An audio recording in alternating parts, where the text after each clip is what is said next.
You ask Tiger to solve. This deals with linear equations with one unknown. The final result is k equals -9. Let's solve it step by step. Group all constants on the right side of the equation. Subtract 1 from both sides.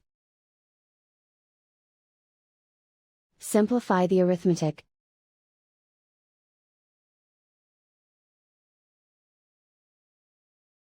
Isolate the k. Divide both sides by 9.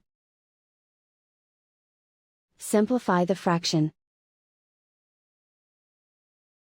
Find the greatest common factor of the numerator and denominator. Factor out and cancel the greatest common factor. And so the final result is k equals -9.